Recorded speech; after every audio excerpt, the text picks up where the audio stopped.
Come sit, child. I have a story your heart has been waiting for. I never meant for anyone to find the will I hid. Not my children, not my grandchildren, and certainly not the man I shared 62 years of marriage with. I wrote it with trembling hands one winter night long before my health began to fail, long before the shaking in my fingers made it hard to even button my own dress. I wrote it because I knew secrets have a way of poisoning bloodlines if you don't lock them away in time. You're probably wondering why a grandmother, a soft-spoken woman with silver hair, floral dresses, and a habit of baking pies even on days no one visits, could carry something dark enough to require a hidden will. People forget that women my age were once girls, wives, lovers, liars. We lived whole lives before our families ever learned how to spell our names. And some of us made decisions we prayed would never resurface. It all began the night I finally cleaned the attic after nearly a decade of avoiding it. The house was too quiet since your grandfather passed. When a home loses its heart, it becomes nothing more than wood and echo. So I kept myself busy. I dusted rooms we never used, opened windows even when it was too cold, and sorted through drawers that hadn't been opened in years. But the attic was his domain. His boxes, his tools, his memories, and I couldn't bear touching any of it. That evening, though, something pulled at me. Maybe it was loneliness. Maybe it was the creak in the ceiling, like a whisper urging me upstairs. Or maybe I just wanted to feel close to him again. So I grabbed the old iron key from the kitchen hook, climbed the narrow wooden steps, and pushed open the attic door. The smell hit me first. Dust, old cedar, and the faint hint of your grandfather's cologne trapped in forgotten coats. Sunlight spilled through the tiny window, illuminating floating dust like tiny ghosts. Everything was exactly as he left it. Shelves filled with yellowing papers, stacks of photographs, jars of rusted screws, and the wooden trunk he guarded like treasure. But something felt wrong. A box had been moved. A small one tucked under the sewing table. It wasn't supposed to be there. I should know. I'm the one who hid it 26 years ago. My breath caught in my throat. I knelt slowly, the bones in my knees protesting, and pulled it toward me. The cardboard was soft with age, the edges collapsing. My name, Lydia, was written on top in my own handwriting, though I hardly recognized the shaky, desperate strokes. Inside, beneath an old scarf and a bundle of letters, was the will. The hidden will. The one no one was supposed to find. As my fingers brushed the sealed envelope, a cold shiver spread down my spine. I had forgotten I even kept it. I had convinced myself years ago that I destroyed it, burned it, buried it. Something. Anything other than preserving the truth. But there it was. Untouched. I pressed it against my chest as if I could calm my racing heart. But the memories rushed in before I could stop them. Memories I had buried deeper than any grave. I wrote that will during a time when I thought my marriage wouldn't survive another week. When I believed your grandfather was keeping secrets from me. When I discovered something so terrifying, so life-altering, that I didn't know whether I would end up leaving everything behind or taking certain truths with me to my grave. You see, marriage is not the fairy tale people like to paint it as. It's built on choices, not promises. And the choice I made decades ago became the reason I wrote the hidden will. A will that changed everything the moment I found it again. The paper crinkled as I tore it open. My breath trembled.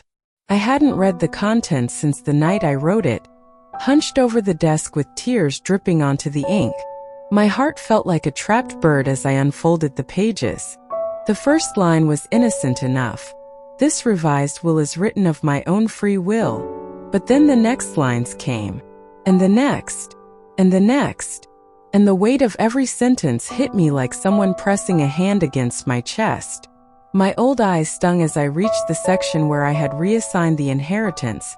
Not to my husband, not to my children, but to someone no one in this family even knew existed at the time.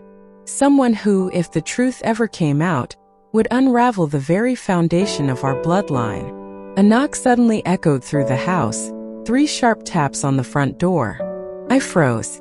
No one visits me without calling. At my age, surprise knocks are never good news. With the will still trembling in my hands, I made my way down the stairs, each creak of the wood sounding louder than the last. Another knock. More urgent this time. "I'm coming," I called out, though my voice hardly carried. I reached the door, smoothed my dress, and opened it. Standing on my porch was a young woman. Maybe 30, maybe younger. Her hair was tied back, her eyes red as if she had been crying for hours, and in her hand she held a letter, an old one yellowed at the edges. My name was written on it. Her lower lip trembled when she spoke. "Are you Lydia Thompson?" I swallowed. "Yes. Who are you?" She took a shaky breath. "My name is Emily. And I think you knew my father." There was something familiar in her face that made my stomach twist in ways I hadn't felt since I was a young woman. Something in her eyes. Something painfully similar to someone I once loved or feared. I stepped back involuntarily, gripping the side of the door frame. "I'm sorry, dear. I know many people. You'll have to be more." She interrupted softly. "He died last month. And before he passed, he told me to give this to you." She held the letter out. My fingers hesitated before taking it. I recognized the handwriting instantly. My heart nearly stopped. It was his handwriting. Not my husband's, but the man I once made a terrible mistake with. The man whose existence was the reason I wrote the hidden will in the first place. Samuel. Hearing his name echoed in my chest like thunder. I hadn't spoken it in decades, hadn't let myself even remember the sound of it. But there it was, written in the swoops and loops of the handwriting I once knew by heart. I looked back at the young woman Emily, studying her features, the curve of her cheekbones, the shape of her mouth.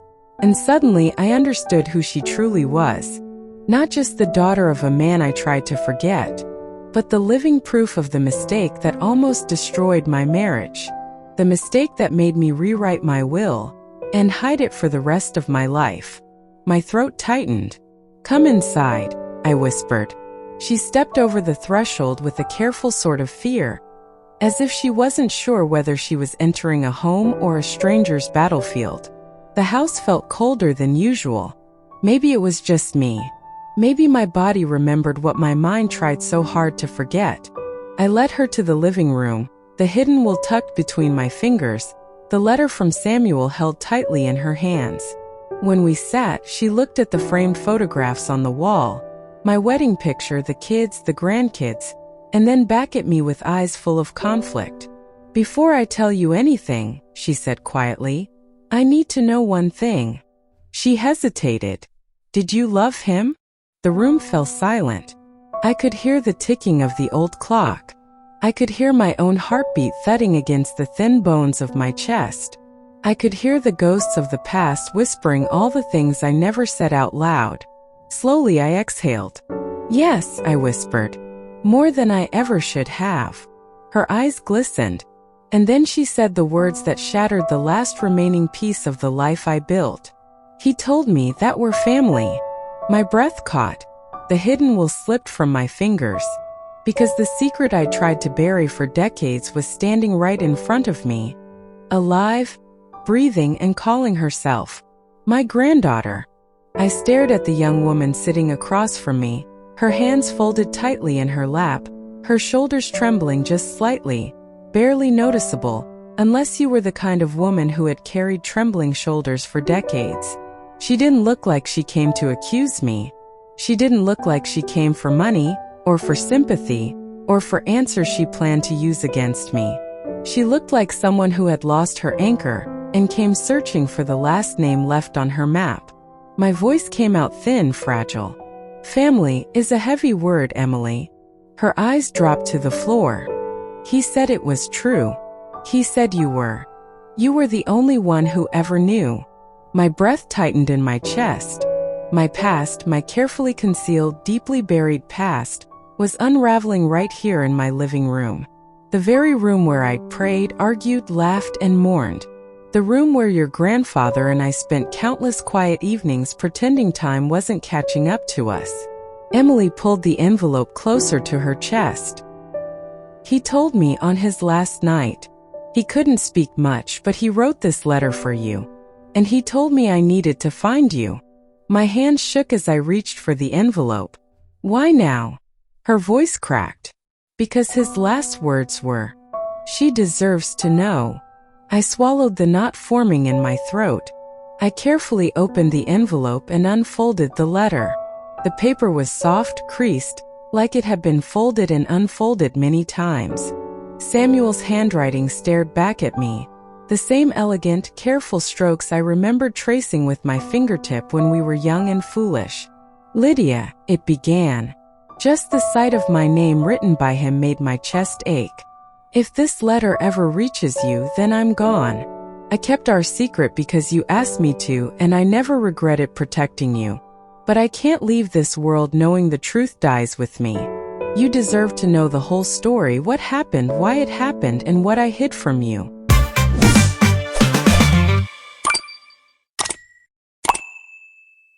Thank you for watching and listening to my stories. Remember to like, share, and subscribe to Voice of Grandma.